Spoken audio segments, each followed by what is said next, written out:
You got to hear me. I'm super excited to be with you all tonight. I actually got to drive down from Louisville, Kentucky today, and had to get it in one more time. Got to drive home today down here, and it was really funny to see how many barbecues there were between Louisville and here. There were a lot, and the names were Bubby's Barbecue, Buddy's Barbecue, Bubby's Buddies, and then Arthur's. So apparently they just didn't get it. That's okay. What? Okay, has anybody been to Cookout?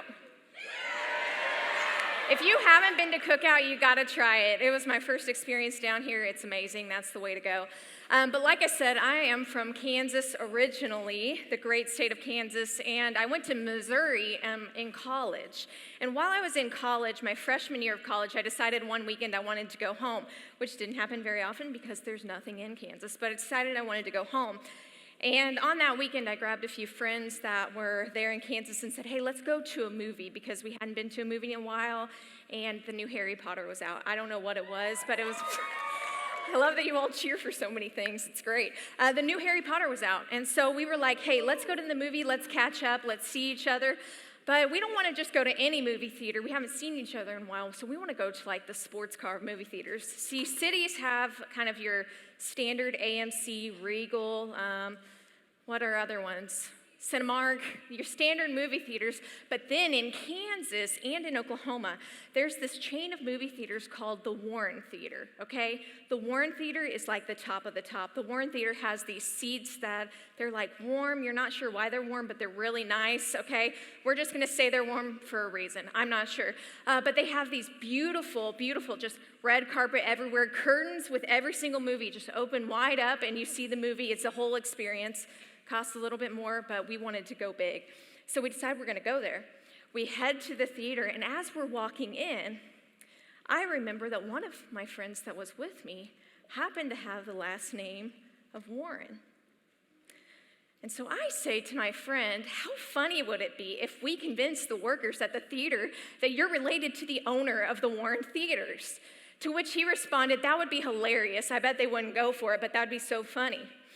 Well, one quick Google search told us that the owner's name was Bill. And so we decided we were going to call him Uncle Bill.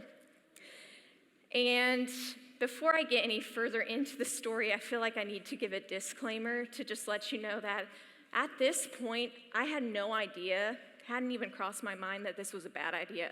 Hadn't crossed my mind that this might be illegal, that it's definitely a lie. But anyways, we head up to the counter. And we say to the cashier, we'd like 3 movie tickets. She, of course, rings them up. She gets us those 3, and she says, okay, the total's this. To which my friend responds, oh, he's really nice about it. He goes, oh, I'm sorry, you may not know this, but Bill is my uncle. She goes, oh, okay, well, you can tell she doesn't believe him.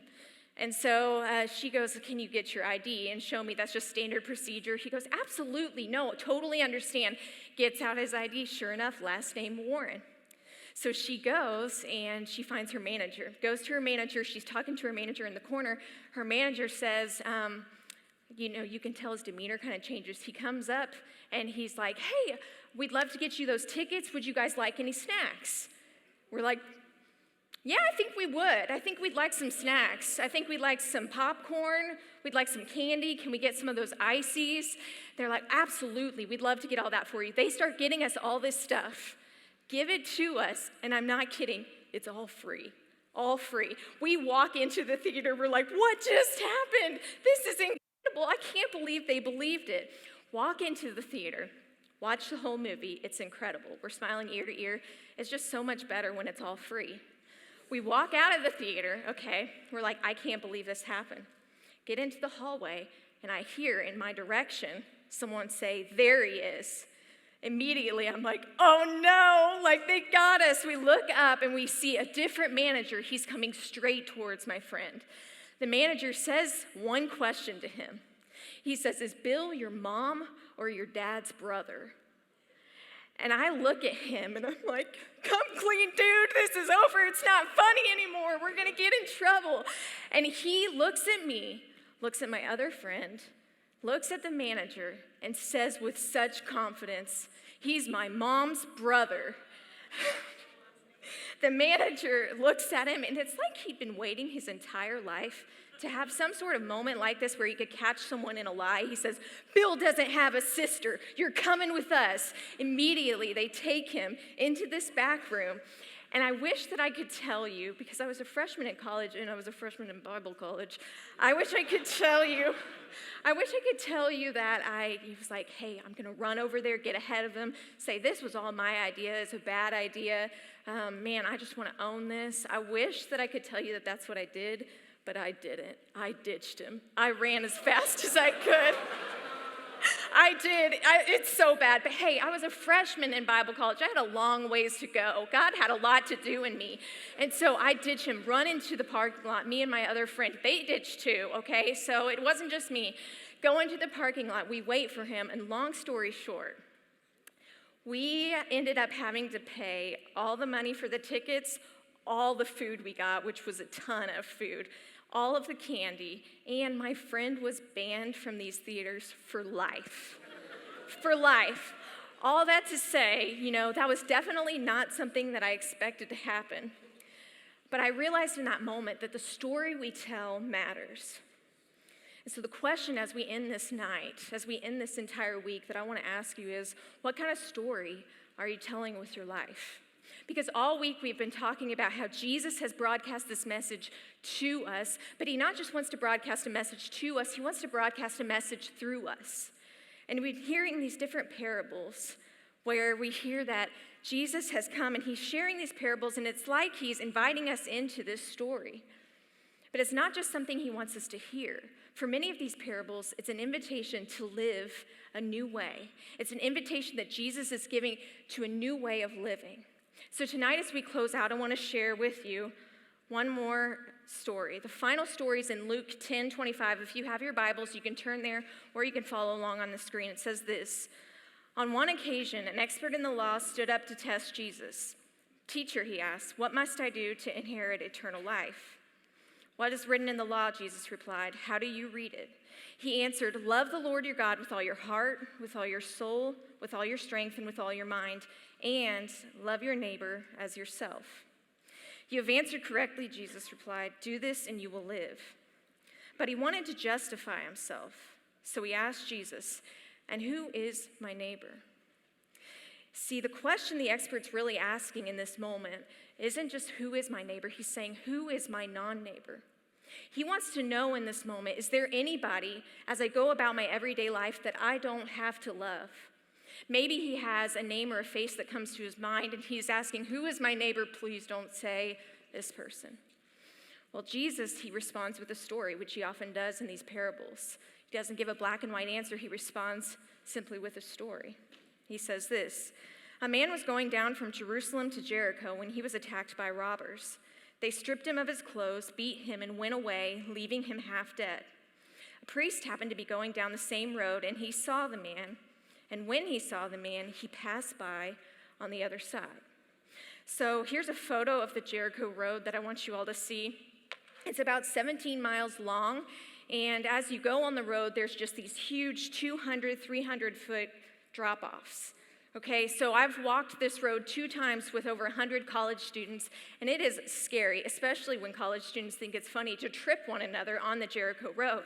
And it's super funny till someone falls off. And that happened. I'm just kidding, it didn't happen, okay? But I just want to make sure you all know. Or at least not to my knowledge, and so hopefully we had all of them back home. I'm not totally sure. That's not my job to find out who all came home. But the Jericho Road, it has these 200, 300-foot cliffs, okay? It is sketchy. It was actually nicknamed the Pass of Blood, because these bandits and these robbers would come alongside of the road, and they would wait for someone and jump them and rob them and take everything they had. And so what you need to know about this is that the road isn't just when you see someone on the side of the road, it's not just a cost of time or money to go and help them. This is a cost of your own safety, your own security. This means you're putting your own life in risk to help someone else. And so Jesus is talking about this Jericho Road.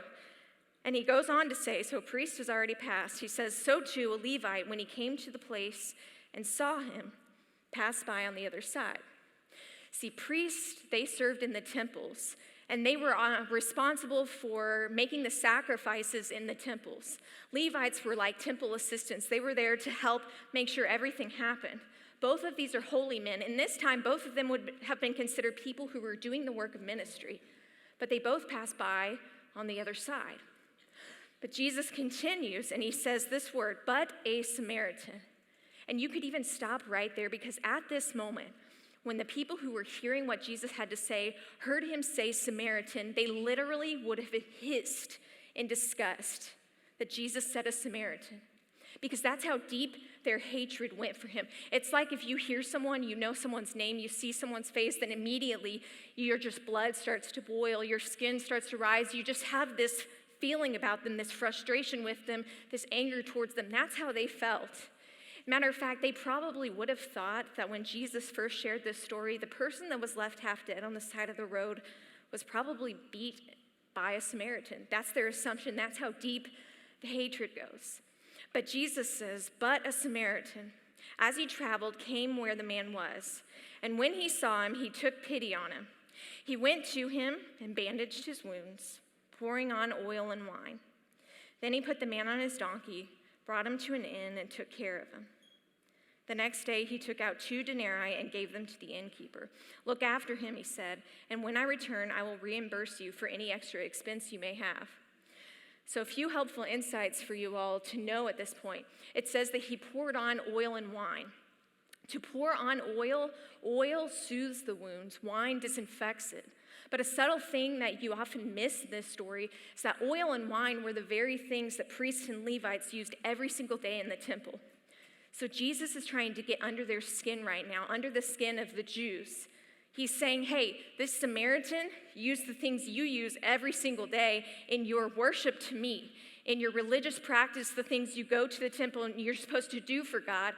But the Samaritan sees this opportunity to walk alongside the road and see someone in need, someone I care about, someone that I love. What he's trying to do is he's trying to get under their skin, to help them see that it's not just that you go and you do these things because that's what God tells you to do. It's from the heart. It comes from a place of the heart. It's from the eyes. It's what you see. He's trying to get under his skin. See, then what he says is that he takes this good Samaritan, he takes these bandages and he wraps them up on this man. Well, the bandages, they had to have come, unless he had a first aid kit that came with his donkey, I'm not sure, but the bandages had to come from his own clothes. He's just over and over again emphasizing the sacrifice that takes place in order to do this. Then it says he loaded the man up on his donkey, and he took him what would have been like a 1.5-day hike to the inn. When he gets to the inn, scholars say that anywhere between 2 weeks and 2 months of pay would have been given so that this man could be healed, could rest, could make sure all of his wounds were taken care of. And so we see this thing over and over again, that these people are going on this road. 2 people pass by on the other side. So like I said, I've hiked part of this road, and I want to show you a more zoomed in picture of the road. Here's a more zoomed in picture. And I want you to see, maybe you'll notice what I noticed when I walked it. I know it looks very big right now, but maybe you'll notice the same thing. There is no other side on this road. I don't know if you notice it, but when you actually go onto the road, it's about 18 inches. You're not walking side by side here, okay? That means that the other side wasn't another side. The other side was to step over and to see them, to ignore them, to avoid them. See, when we say the other side, really for them, the other side isn't the other side. The other side is just a place of excuses. It's too messy. I'm too busy. Maybe they're like, I need to go from Jerusalem down to Jericho, back to Jerusalem. I got to go do the things God's asked me to do, so I'm just going to ignore anything in my way. The other side is just a place of excuses. I don't want anyone else to see what I'm doing. I don't want to put my own safety at risk. But the other side, I think, isn't just a place of excuses. It's also a place of exceptions. Maybe someone else will come by and be able to help them. We've got to get going. Or I don't really have what I need to be able to help them, so I'm just going to keep moving. Or, I don't even know where healing begins with this person, or they're already half dead. And there's some of you that you're like, Well, we're already half dead. There's nothing we can do. We got to keep on going. That's kind of how they see this. The other side, it's a place of excuses. It's a place of exceptions. But the third man that comes by, he sees what we see. There is no other side. Listen, when we live on mission for Jesus, it means there is no other side. There are no excuses for broadcasting the message of Jesus. There are no exceptions to living out the way Jesus has called us to live. There are no other sides. And as we look at this, it's interesting to see how the man did more than the bare minimum. He did everything that he could. In fact, in these 3 verses, there are 10 words, 10 action words, 10 verbs that are described in this moment. It says the Samaritan saw this man, went to this man, picked him up, bandaged him, carried him, paid for him, on and on and on. See, Jesus is going into excruciating detail in this moment, telling and crafting this story because he doesn't want the Jewish audience, these people, to be able to kind of get out of this, to wiggle their way out of this situation. He wants them to see that in this time, love sees the moment. The secret to living on mission is to seize the moment. Love always seizes the moment. Love calls us out of the ordinary. It calls us out of our own selfishness. It calls us out of our comfortableness. Love always seizes the moment. It doesn't say, well, I can't really do it. I don't know what I'm doing. Someone else could help. Instead, love seizes the moment. The story wraps up like this in Luke 10. Jesus says, so which of these do you think was a neighbor to the man who fell into the hands of the robbers? The expert in the law replied, the one who had mercy on him. Jesus told him, go and do likewise.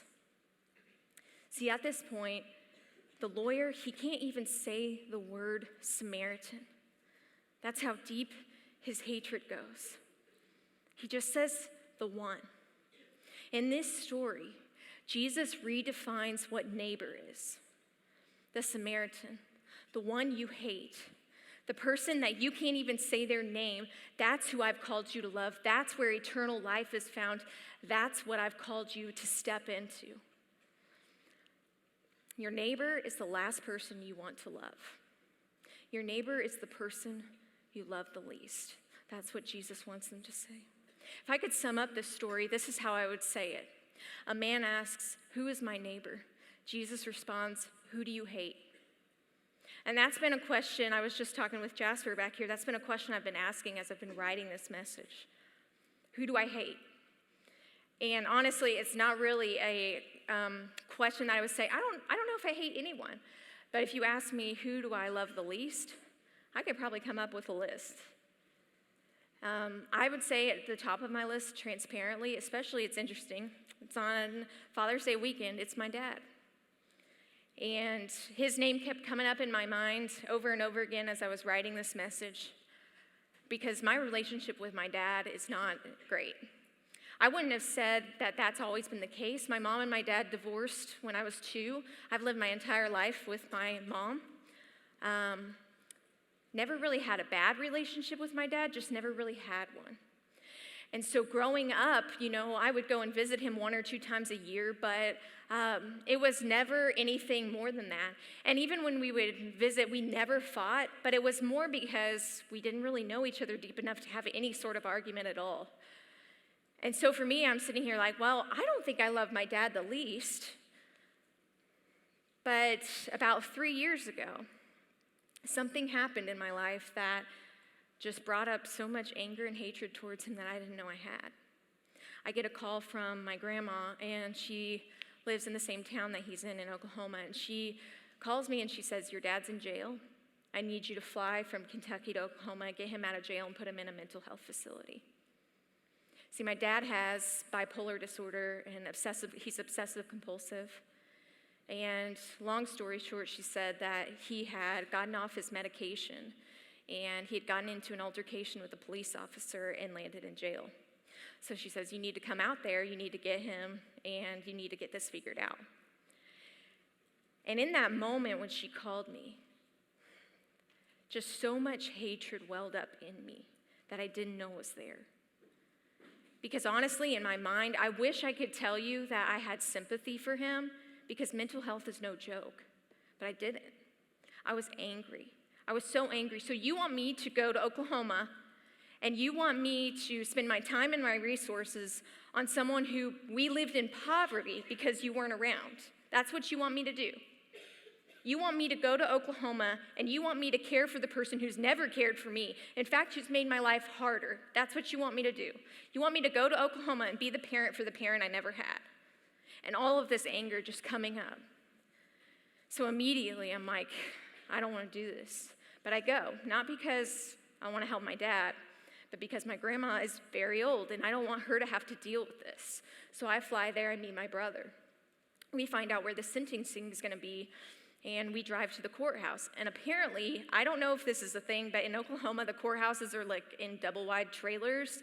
It was so weird. I have no idea. I'm like, is it a courthouse? I don't know. That's what they said. So we showed up. And so it's in this super sketchy part of town.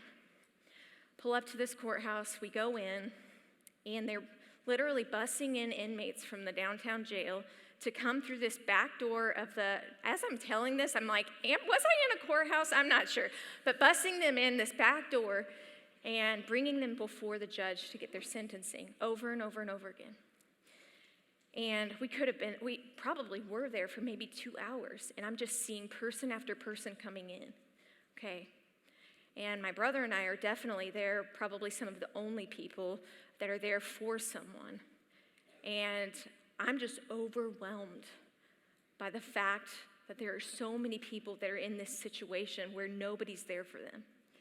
Whether they did it to themselves or someone else did it to them, they're in this place where they looked, literally, their faces just looked so helpless and so hopeless. I'm just overwhelmed with it. And so I have a lot of sympathy for all these people, but I tell myself, when Dad comes through the door, he is not going to get the same reaction from me. Because between the call from my grandmother to this point, my dad has made my life the worst. He has called me every name in the book. He's said everything he could possibly say to hurt me. So I want him to know how disappointed in him I am. So the plan was, arms crossed, I'm going to look at him. I want him to know how upset I am with him. I want him to know I'm disappointed. So that's the plan. I call my dad's name. Gets me. Call my dad's name. Door opens. My dad walks out. Immediately, he just starts weeping. He sees us just weeping. He's just weeping. It's so awkward in the room. So awkward. The whole room is just staring at him. The judge is like, I don't know what's going on, So awkward in the room. He's just looking at us and he's saying, I'm sorry. I'm sorry. I love you. I'm sorry. He just keeps saying it over and over again. He can barely get the words out. And immediately, this love for him that is outside of myself, I've never experienced it before, haven't experienced it since, just overwhelms me for him. And in that moment, for the first time, I saw my dad and I saw the one that God sees. I saw my dad and I saw the one that God loves. I've never seen it before. I just began to say, we love you. We love you, just nodding kind of up and down, we love you. And I wish I could tell you that my relationship with him, just from then on, was great. It's not. It's very hard. From that point, we went and we took him to Florida to get some help. He's been in and out of those things every single day that I talk with him. I have to ask God to give me a deeper love for him. But I want you to know, the situation didn't necessarily change, but one thing changed. I did. I saw him the way God sees him. And God is continuing to change my heart towards him. I think for each one of us, we have someone, when we hear the question, who do you love the least, a name or a face comes to our mind. Maybe that person is in your home. Maybe that person should have been in your home. Maybe that person's in this room. Maybe there's someone who's really annoying to you that's in your youth group. You're like, I don't want to hang out with them. Definitely not going to sit by them. Definitely going to be as far away from them as possible. I don't know who that is. But see, Jesus is sitting here going, who is your neighbor? What does that really mean? See, I think for me, one of the things that I've realized is that when Jesus said who your neighbor is, he was saying your neighbor is the one person that you're hoping, I say, isn't your neighbor. So who would that be for you? Who would that be? And why does that matter for us?